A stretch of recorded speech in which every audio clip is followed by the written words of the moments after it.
សួស្តីអ្នកទាំងអស់គ្នាចង់ដឹងអត់ថាពិធីសម្ដែងជាមួយសម្ដែងគេធ្វើគេខ្លះចុះកុំភ្លេចមើលវីដេអូនេះដល់ចប់ផងណាអញ្ចឹងមុនថ្ងៃកម្មវិធីមួយថ្ងៃខ្ញុំបានចេញទៅជួបជុំជាមួយខាងខេត្តដើម្បីយកកាតសម្រាប់កម្មវិធីថ្ងៃស្អែកដោយខាងខេត្តគាត់បានរៀបចំឲ្យមានការស្នាក់នៅជុំគ្នានៅជិត OCIC ចំពោះអាណាព្យាបាលហើយនិងសិស្សនិទេស A ទាំងអស់សម្រាប់ខេត្តបន្ទាយមានជ័យ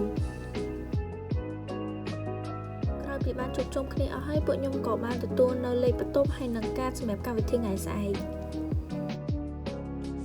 អញ្ចឹងនៅម៉ោង 5ពួកខ្ញុំក៏បានជួបជុំគ្នាម្ដងទៀតដើម្បីទៅញ៉ាំអាហារពេលល្ងាចជុំគ្នាដែលខាងខេត្តគាត់បានរៀបចំឲ្យ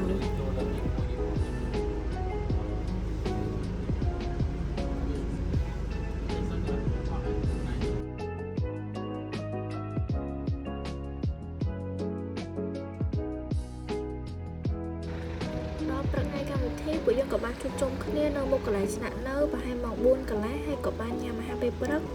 មុនចេញទៅ OCIC ទាំងអស់គ្នា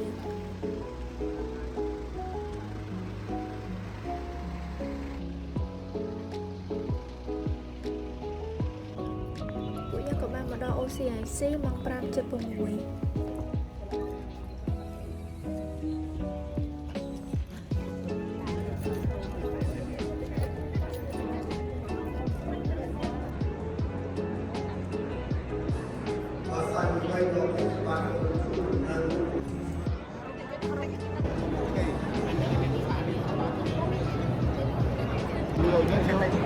ត្រឡប់ដូងមកមើលដាក់ថាទេត្រឡប់ដូង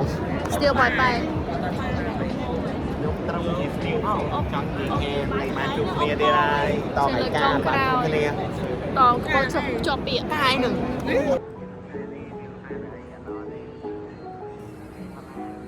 សូមរក្សាបាននូវភាពរៀបរយនិងស្ដាប់នៅល្អ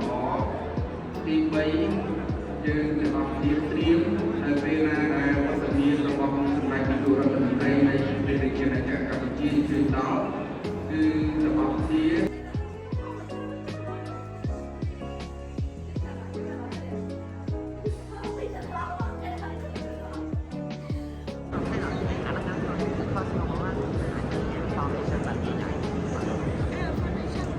ពីបន្តគុំរបស់សម្ដេចមហាបវរទុតិយមហានាយ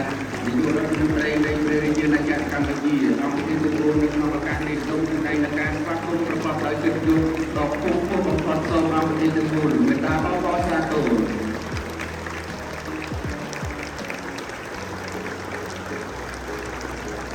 សម្ដេចបានអញ្ជើញដល់វេទិកាហើយសូមអង្គទីទំនួលមេត្តាអបអរសាទរមានវិជ្ជាបានក៏វិស័យពលរដ្ឋ238រៀលស្រី3ឆ្នាំ2023ក្រោយពីស្លាប់មានចេតនាសូមកោតសរចំពោះក្រសួងយុទ្ធនកិច្ចការដែលបានសាងការបានបន្តសូមអញ្ជើញសិស្ស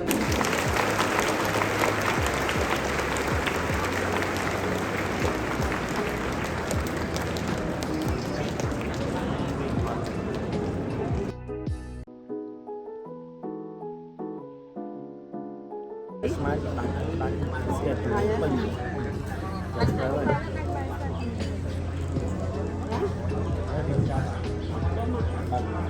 បាទកិច្ចចាប់ដល់កម្មវិធីខ្ញុំបាទសូមគោរពជើញឲ្យដល់វងតន្ត្រីអាបានទាំងអស់ខេត្តមានសាស្វាគមន៍បាទសូមគោរពជើញបាទជាបឋមសូមគោរពអាដាមដិតពីតារដ្ឋមន្ត្រីក្រសួងកសិកម្មរុក្ខាប្រមាញ់និងនេសាទនិងជួបជឿក្រុមការងាររដ្ឋាភិបាលចុះក្នុងខាងខេត្តបន្ទាយមានជ័យជាទីគោរពដ៏ពងពោះសូមគោរពអាដាមរដ្ឋលេខាធិការនៅប្រតិភូសូមគោរពលោកគ្រូអ្នកគ្រូបងប្អូនទាំងអស់ដែលមានវត្តមានទីនេះឆ្នាំនេះយើងជួបគ្នាបាន2ដងនិយាយទៅរាល់ដងយើងជួបគ្នាម្ដងនៅពេញមកទេ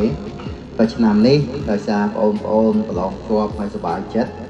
ឃើញយើងបាននិទេស A ក៏ច្រើន126ប្រវត្តិសាស្ត្រហើយតែមានទេសង្ឃឹមថាសាលាទាំងអស់ឆ្នាំក្រោយនេះតែខ្ញុំនិយាយមែនទែនគេឆ្ងល់គ្រប់គ្នាសូម្បីតែឧបបាទឧបកើតថាធ្វើមិនបាន100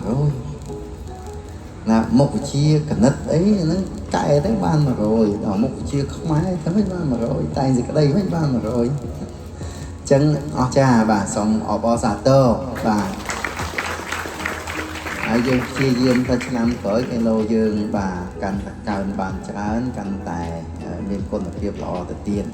ប៉ុន្តែចំណុចសំខាន់ថាអានេះគ្រាន់តែបាក់ដប់ទេណាប៉ុន្តែបន្តពីបាក់ដប់ទៅនៅដំណើរការវែងឆ្ងាយទៀតបាទត្រូវរៀនបន្តយ៉ាងម៉េចរៀនចប់ហើយត្រូវរកការងារអីធ្វើ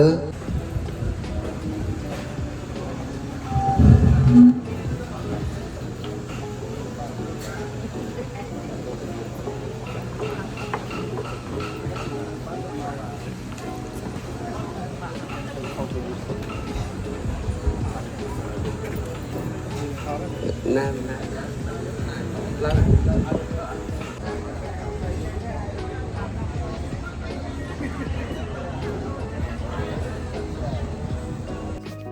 ចឹងរង្វាន់សរុបខ្ញុំទទួលបានទឹកប្រាក់ចំនួន2លានរៀលដែលត្រូវនឹង$500